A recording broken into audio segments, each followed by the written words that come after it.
obstruction, potentially by Robert Mueller. And then on the other side, by the SDNY, installing a loyalist, trying to install a loyalist to oversee the investigation of Cohen. This is a battle on two fronts for this president. Right. And, it's not like Matt Whitaker. He didn't make this request that the Times reports early in his administration. It sort of suggests that he should know at this point, even if he started from zero, he should know he shouldn't be doing this kind of thing. And yet he continues to do it, I think, is what you can kind of take away. He has zero regard. The president painted in this report has zero regard, essentially, for the levers of justice and for, this remove that he's supposed to have from them, and doesn't really seem to mind about the whole idea of an obstruction probe. I mean, presumably his lawyers have explained this type of thing to him at this point.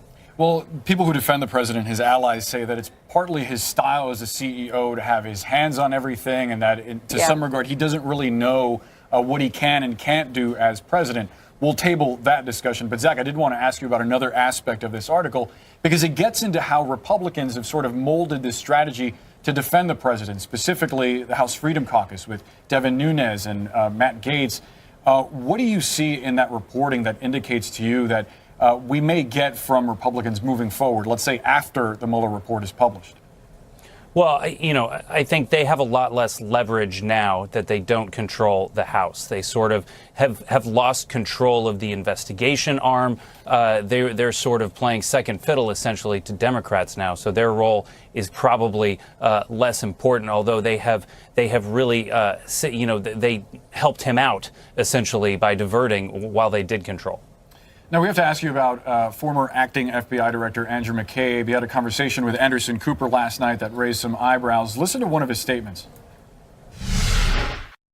I think it's possible. I think that's why we started our investigation, and I'm really anxious to see where Director Mueller concludes that. The question from Anderson there was whether he believed that President Trump may have been a Russian asset or may still be a Russian asset. The answer: it's possible. Wow. Republicans and people who defend the president say that Andrew McCabe has no credibility, that he's trying to sell a book, that he's a liar and a leaker, similar to what we've heard them say about James Comey. Do you think he still has credibility at this point? Do you believe what he's saying? He is selling a book right now. He does probably need more money since they fired him just before his retirement date, sort of as a stick in the gut. Which, why would you like somebody who did that to you? You would not. So you got to take all those things into account. At the same time, this is not somebody who's ever been thought of as a partisan hack. So, you have to take him, I think, at his word, sort of balance those two elements together. He wasn't the one coming out and saying, I think President Trump is a Russian, asset. So that's important to realize. But, wow, I think is the right way to respond to that. Yeah. Zach, I know you've been writing about Elizabeth Warren's ambitious health care proposal and how that would work. You've been looking at some of the policies in the 2020 field. And then we hear that Bernie Sanders is going to run. Look, you talked to CBS yesterday, and something really caught our attention about the way he views Howard Schultz and a potential bid there. Listen. Howard Schultz has now said he would not run as an independent if the Democrats nominate a moderate. Isn't that nice? Why is Howard Schultz on every television station in this country? Why are you quoting Howard Schultz? Because he's a billionaire. If you're worried about Donald Trump, the Democratic Party, to win voters in various parts of the country, needs to pick somebody who is not so radical. That's also what his theory represents. Well, I think his deeper theory is, hey, I'm a billionaire, leave me alone. And let me make as much money as I can without paying my fair share of taxes. Ooh, tax the rich, hate the rich. This is what a spokesperson for Howard Schultz says. He already has had such a profound impact on the Democratic Party that many presidential candidates hold up his self-described socialist views as their standard. I don't think he meant socialist in a good way there, Zach. No, that was not a compliment.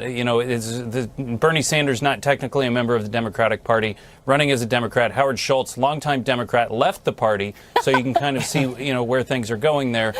Sanders, he did not win the nomination for, in 2016. Yeah. He did yank the party to the left. Yep. All of the people now running, or not all of them, most of the Democrats running for president have sort of clumped in his direction to sort of rekindle that fire, that excitement that he had amongst the the faithful, the Democratic faithful a couple of years ago. Is there enough room for Sanders to do that himself again? I think that were the people part of a movement, or were they part of the Bernie Sanders club? I think that really remains to be seen. He has a lot of fans out there among Democrats, but it's a much more crowded field now. Yeah, what we heard from Sanders there on Schultz may also be a preview of what he eventually says about President Trump.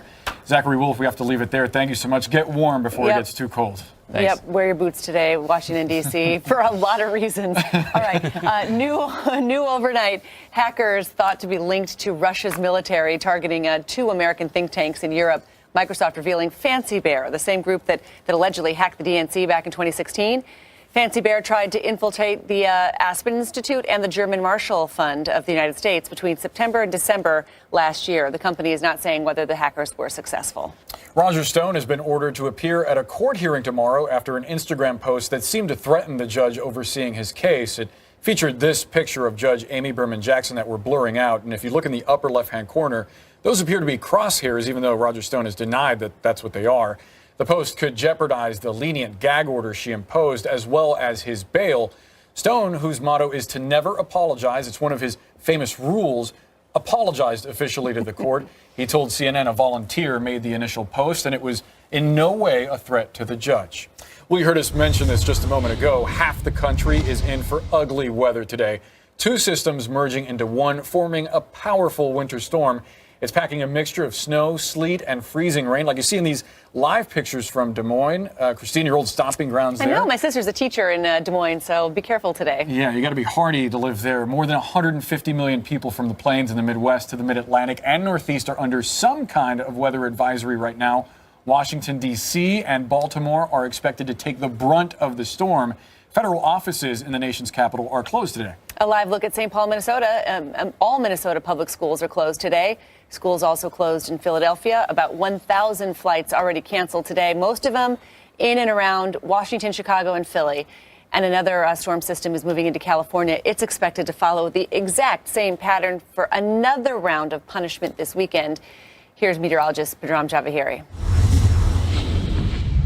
Boris and Christine, yes, about 130 million people underneath these alerts, advisories, and warnings. I notice a multi-storm setup here over the next couple of days, one coming in the next 24 hours, and then another one going in towards late this weekend and early next week. So where it's not heavy rainfall, it is a wintry mix or heavy snowfall across parts of the Midwest, and also the Intermountain West and parts of the Northwest as well. And notice the current storm ahead here brings in heavy rainfall across portions of the South, and once you work your way, say, north of St. Louis into parts of the Great Lakes, it becomes all snow, and all of this pushes on in towards the east as we go in through later on tonight and into early tomorrow morning, leaving behind about 4 to 6 inches of snowfall across that region. But again, plenty of flooding threat in place as well, from Nashville down towards Birmingham, even northern portions of Mississippi and eastern areas of Arkansas, where as much as 4 to 6 inches of rainfall could come down in the next 2 days. And again, as this system moves on, we do have another one right on its heels, and temps just struggle to warm up across the South. Atlanta, only 49.